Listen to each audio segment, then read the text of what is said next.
I came home that Tuesday evening with sore feet and a tired smile, carrying a bag of groceries I had specifically planned for the week's dinners.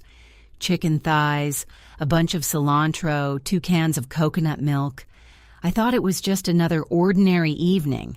I thought Jason would be giving Lily her bath and his mother would be tidying the kitchen the way she always did, humming something tuneless to herself, wiping the same counter for the 3rd time.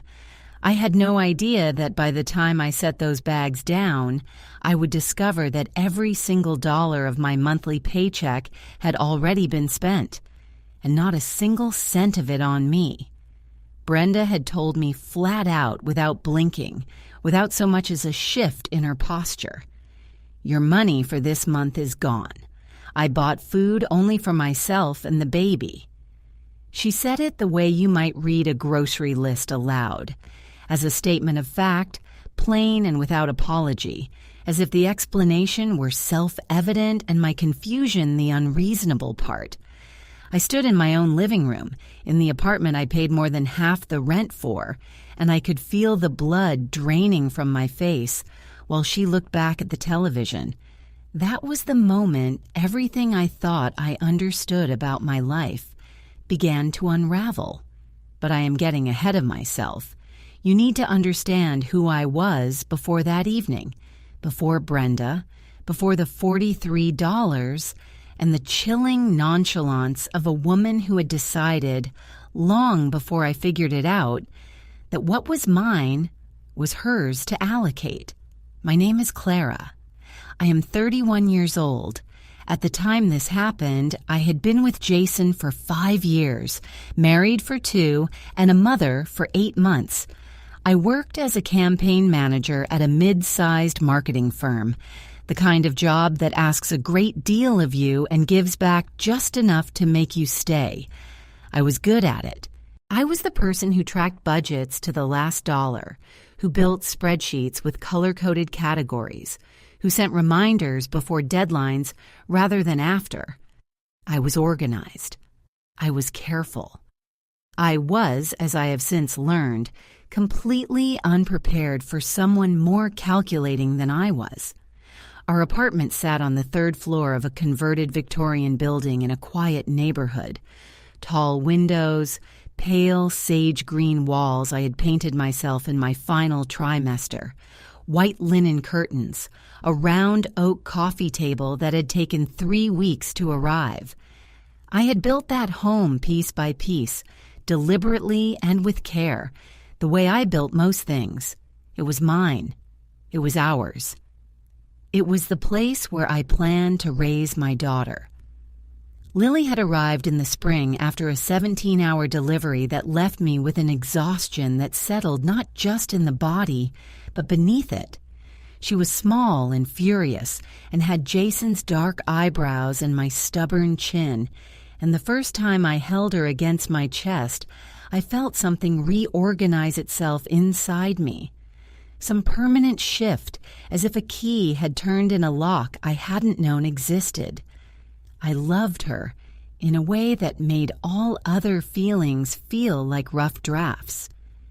When Brenda arrived 6 weeks after Lily was born, 2 suitcases, a slow cooker, a casserole dish wrapped in cloth, I had been genuinely glad.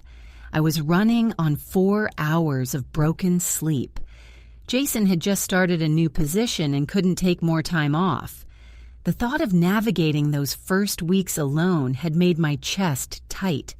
So when Brenda appeared with her wide, practiced smile and her arms already reaching for the baby, I said, "We're so glad you're here." And I meant it. That was my first mistake. She was 63, tall, with the kind of posture that made every room feel slightly more formal. She wore her silver-streaked hair in a low, precise bun and favored pressed blouses in muted colors, navy, slate, ivory. She moved through spaces with a particular efficiency, as if she had mentally cataloged every drawer's contents and was simply confirming her inventory. She had the eyes of someone always running a calculation you weren't shown the workings of. She was also, it must be said, genuinely good with the baby. She held Lily with the unhurried confidence of someone who had done it before. She sang to her in a low, clear voice. She changed nappies at 2 a.m. without complaint. She swaddled with an expert precision that made my own attempts look like competitive gift wrapping. If you had observed only those moments, you would have thought, what a gift. What a generous woman. But Brenda was generous only when it cost her nothing and capable only in service of herself.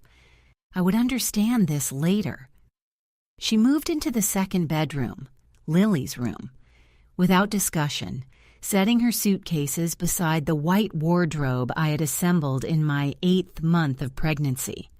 When I gently suggested that the fold-out couch might offer more space, Brenda had turned to me with practiced, mournful patience. I just want to be close to the baby at night.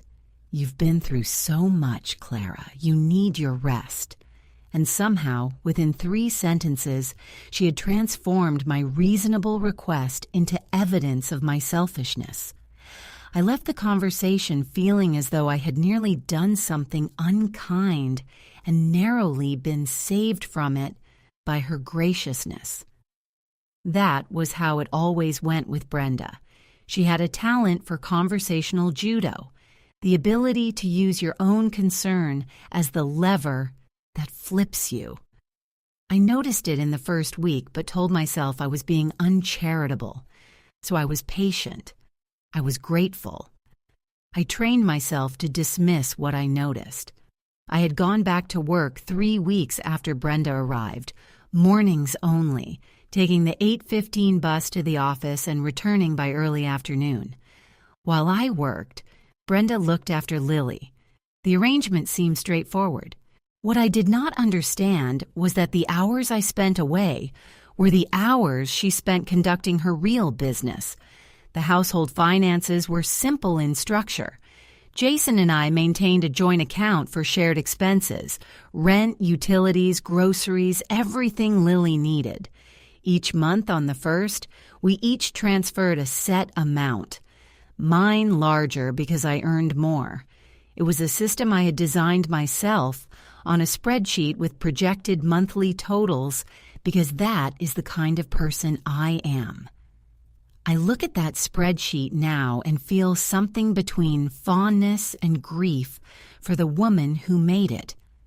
The woman who believed that if the numbers were right, the life would be too. The first irregularity surfaced at the end of Brenda's 2nd week. I opened the refrigerator on a Sunday morning and reached for the yogurt I had bought on Thursday. It wasn't there. In its place, a large tub of full-fat cottage cheese, individually wrapped slices of processed cheese that neither Jason nor I ever ate, a stack of cold cuts in flavors I didn't recognize, a container of preserved fish that smelled very strongly when I leaned in. I stood in the cold light of the open refrigerator for a long moment. Then I made a mental note to ask about reimbursement, told myself it was nice that she'd done a shop, and went to nurse the baby. That evening, I checked the joint account out of habit and found a charge from the grocery store, $214. I frowned at it, scrolled back, found another charge from 5 days earlier, $189. I put the phone down without pursuing it because I was tired and because I was trying not to create conflict over small things. Except it wasn't small. It was the beginning.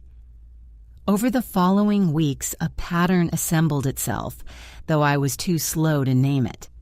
Brenda would shop while I was at work, sometimes twice a week, and the charges appeared in the account, each one significant.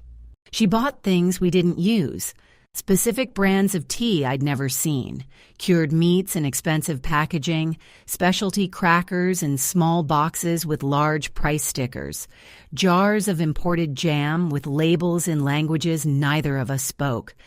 The nappies and baby supplies were there too, and for a while they functioned as cover, as evidence I could point to in the internal argument I kept losing with myself. She's buying for the baby. That's what the spending is for. You are being unfair. When I mentioned the reorganized pantry to Jason that night, lying in the dark, keeping my voice light, he said, "She's just settling in. She grew up managing a household. It's instinct." He said it quickly. Too quickly. The door closed before I had properly walked through it. I started paying attention the way you do when something is wrong that you cannot quite see. Quietly, sideways, without letting on that you're looking. I watched when Brenda came and went. I noticed the phone calls she took in the kitchen with the door pulled half closed, the way the murmuring stopped when I walked in, the way she would turn smoothly and ask if I needed anything in a tone that told me the question was not what it appeared to be. I noted that she and Jason spoke frequently in low voices when they thought I was in the bedroom with Lily. And whenever I raised something, the food, the shelves, the soap, she'd replaced with a brand that made my hands itch. Jason's response was always some version of the same sentence. "Let me handle it." Then nothing was handled. It was a Thursday, 6 weeks in, when I came home to find a receipt on the kitchen counter. It was long and white, from the large supermarket 3 blocks away. I picked it up and read it slowly.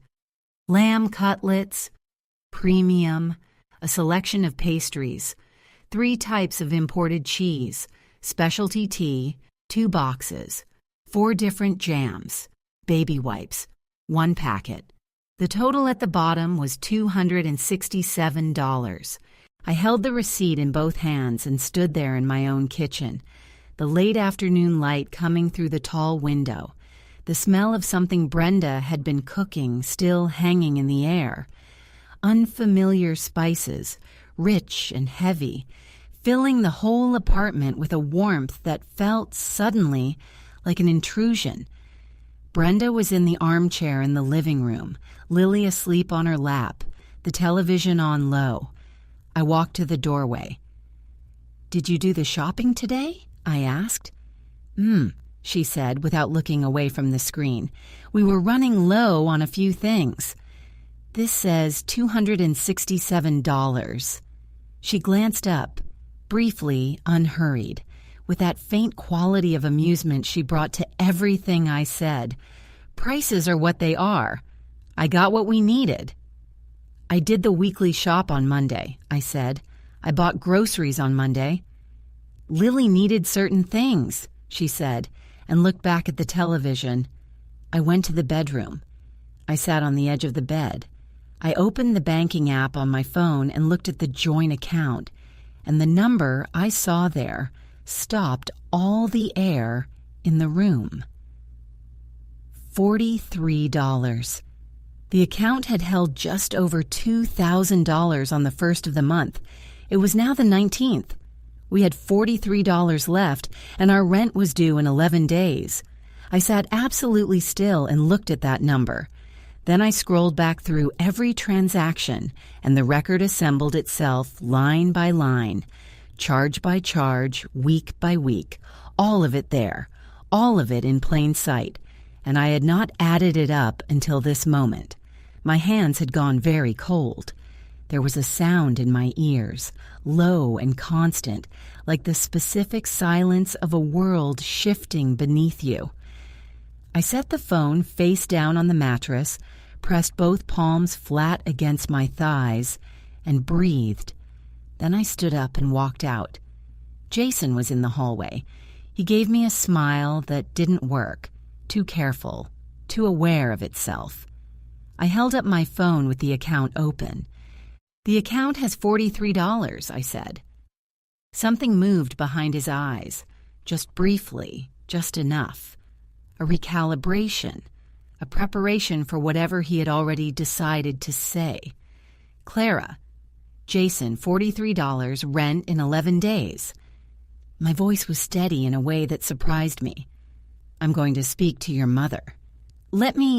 You have said, "Let me handle it" 4 times in the past 3 weeks, I said, and every time nothing has been handled, I'm going to speak to her. I walked past him, down the hall, into the living room. The television was still on. Some nature documentary, wide landscapes, a narrator's calm voice describing migration in the measured tones of someone explaining the inevitable. Lily's small chest rose and fell against Brenda's lap. I stood at the edge of that tableau and said, with all the composure I had left, "I need to talk to you about the household account." Brenda looked up, composed, unhurried, that faint, indulgent smile that had started to feel, over these weeks, less like warmth and more like a message, a quiet reminder of who she believed was in charge here. "The account is nearly empty," I said. "We have $43. I need to understand where the money went."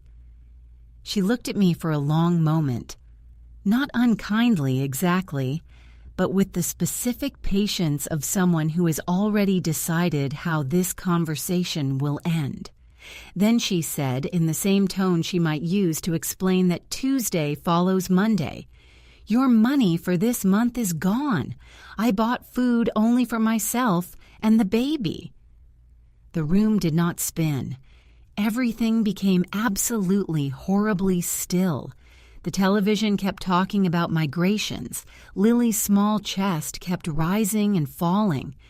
Brenda kept looking at me with that unmoved expression, and I understood, with a clarity so cold it felt surgical, like a scalpel rather than a wound, that she had not made a mistake. She had not been careless. She had looked at what was mine, and she had decided it was hers to spend. And she had been so certain I would not stop her that she hadn't even bothered to hide it. The silence that followed lasted no more than 3 seconds. I know because I counted, not consciously, but in that strange, precise way the mind works when everything else has stopped. 1, 2, 3. And then I heard my own voice, very quiet, very level, ask the question I already knew the answer to. "You bought food for yourself and the baby," I said, "and not for me." "You're perfectly capable of feeding yourself," Brenda said. "You work. You have an income. Lily and I needed things." I looked at her. I looked at my daughter sleeping against her chest, her small fists curled beneath her chin, her face slack and perfect and entirely unaware. I thought, she's using my child as a shield. She is sitting there with my baby in her arms and telling me she spent my money and it is my problem to solve. And she is saying it in a voice that has not changed pitch by a single note. "That is our joint household account," I said. "That money belongs to Jason and to me. It is for rent, groceries, and Lily's things. It is not your personal account." "I bought Lily's things," she said. "You spent $2,000 in 19 days, I said. "The nappies were $22. What was the rest of it?" She reached down and adjusted the blanket around Lily's legs, a small, unhurried gesture. And I understood that she was not going to answer. She had already said what she intended to say. The conversation, in her estimation, was over. I went to find Jason. He was standing in the kitchen doorway, positioned precisely between the two rooms, as if he had been listening for this. He had the look of a man bracing for something he had known was coming, which is a very different thing from being surprised by it. "She said she bought food for herself and the baby," I said. "Not for me." "She didn't mean it the way it sounded." "You knew," I said. It wasn't a question. It arrived fully formed, already certain of itself. "You knew she had access to the account." "I knew she was picking up groceries sometimes." $2,000, Jason. "I didn't know it was that much."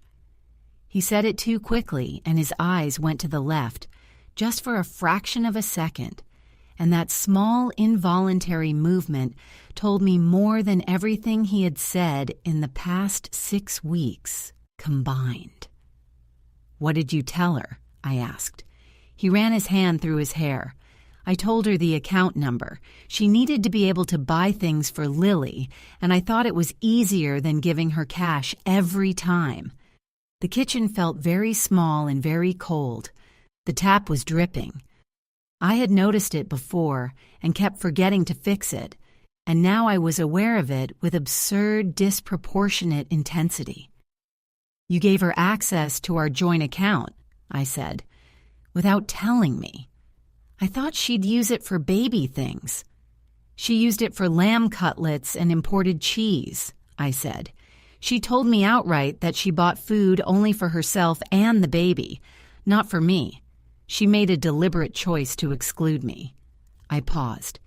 "And every single time I tried to raise something with you over the past 6 weeks, you told me you'd handle it, and then you didn't, because handling it would have meant choosing me over her, and you were never going to do that." He didn't answer. He looked at the dripping tap. The silence between us was not empty. It was full, absolutely packed, with every small moment I had talked myself out of taking seriously. "I want her to leave," I said, "by the end of this week." I went to the bedroom. I sat on the floor with my back against the bed, and I waited for the shaking in my hands to slow to something manageable. I thought I understood the full shape of what had happened. I thought the revelation was complete. I was wrong. I found it the following morning when I was not looking for it at all. I woke before Jason, before Brenda, before Lily's first sounds of waking. I stood at the kitchen counter with tea I didn't taste, staring at nothing. Then I picked up my phone, some compulsive need to look directly at the damage. And I looked this time not at the amounts, but at the full transaction descriptions. 3 transactions, each just below the threshold our bank used for automatic notifications, had posted to a recipient I did not recognize. Not a grocery store, not a retailer, a personal account. With a reference I had to read twice before my brain would accept it. Mom transfer, not our joint account, not a savings account I knew about. A separate account in Jason's name alone, one I had never been shown and had never known existed. 3 transfers, $300 each, $900 in total, made on the 12th, 15th, and 18th of the month, while I had been sitting in offices and conference rooms believing our budget was intact. I sat down on the kitchen floor, not gracefully. I simply folded, found myself on the cold tile with my phone still lit in my hands. The kettle was warm above me. Outside, the city was beginning its morning sounds, and I understood with the flat, dull certainty of someone who can see exactly where a road leads, that the grocery shopping had been the visible portion, the part Brenda hadn't bothered to hide because she judged I wasn't looking closely enough. Underneath it, simultaneously, money had been moving in a channel I had never been shown. It had been happening for months at minimum, planned, deliberate, precise. When Jason came into the kitchen and found me on the floor, his face moved through confusion, alarm, and then, beneath both, unmistakable, guilt preparing to speak. I held up the phone. Mom transfer, mom transfer, mom transfer. He went still. $900, I said, on top of the $2,000 she spent directly. How long? He sat down across from me on the floor, not beside me but opposite, as if we were about to negotiate something. He looked at his hands. He looked at the floor. Eventually at me. About 11 months, he said, since my father left her. She was struggling. I started sending money from my personal account, but things got tight after Lily, so I I used the joint account. I kept telling myself I'd tell you." He paused. "And then she came to stay, and I thought if she was here helping with Lily, it was a fair exchange. She helps with the baby. I help with her finances." "Without telling me," I said. "Without telling you, which was wrong." "You didn't just fail to tell me," I said. "You watched me check this account. You watched me confront your mother. You stood there while she told me she'd spent my money on herself, and you said nothing about the transfers. That is not an omission, Jason. That is a lie. A sustained, deliberate lie." He said nothing. He had the decency, or perhaps simply the exhaustion, not to argue. "Call her in," I said. He got up and came back a few minutes later with Brenda, composed as ever in her navy dressing gown, hair already up, as if she'd been expecting this and dressed for it. She sat at the kitchen table. Jason stood near the door. I stayed against the counter. "By Friday," I said, "you will have moved your things out. You may take what you brought with you. You will not return without my explicit invitation." I turned to Jason. "The private account. I want the full transaction history, every transfer for the past 12 months. We will go through it with a financial advisor. If the number is what I think it is, we will be having a separate conversation about the future of this marriage." I looked back at Brenda. "I am going to the bank this morning to dispute the unauthorized transactions and remove your account access. If you do not leave by Friday, I will be speaking to a solicitor. This is not a conversation. It is information." The kitchen was absolutely still. Brenda looked at Jason. A long, searching look, the look of a general checking whether a soldier is still standing. And Jason held her gaze for exactly 1 second before he looked away from her, down at the floor. In that small, barely perceptible withdrawal, I understood what I had needed to see. He had chosen. His body had said what his voice hadn't yet found. He was done. Brenda left on Friday. She did not say goodbye to me. She kissed Lily on the forehead.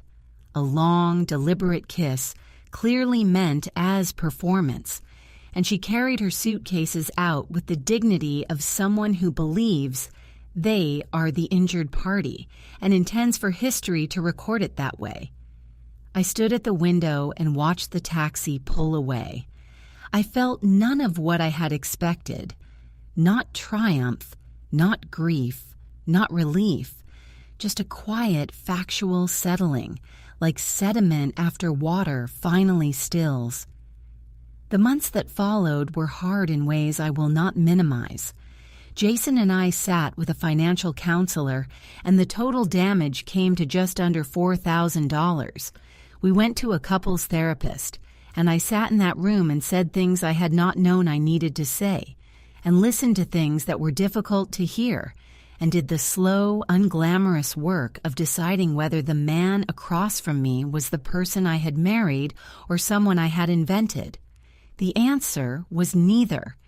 He was a man who had made cowardly choices out of love for the wrong person, and who was capable, with effort, of doing better.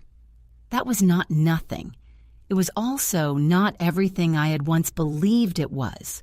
We are still married. I want to be honest about that, because the easy version of this story ends with me walking out. What changed? What I changed was the architecture of our life together. Jason's mother is not welcome in our home. Our finances are managed with full visibility and monthly reviews, no exceptions. I have a separate account in my name alone, not because I don't trust him, but because I understand now that trust and access are different things, and I had spent years confusing them. I still live in this apartment with the sage green walls and the tall windows. Lily is 18 months old and has strong opinions about which cup she'll drink from and which songs are acceptable before bed. On Sunday mornings, I make coffee and stand at the window while the city makes its slow, waking sounds below. I think sometimes about the woman I was before any of this happened, the woman with the spreadsheets and the color-coded categories who believed that if the numbers were right, the life would be too. I think about her with something that is not quite pity and not quite affection, something closer to understanding. She was not wrong to trust. She was wrong to stop watching. The groceries I brought home that Tuesday evening, the chicken thighs, the cilantro, the coconut milk, I never did make that recipe, but I cook from my own pantry now, with my own money, in my own kitchen. And the door, these days, stays firmly mine to open.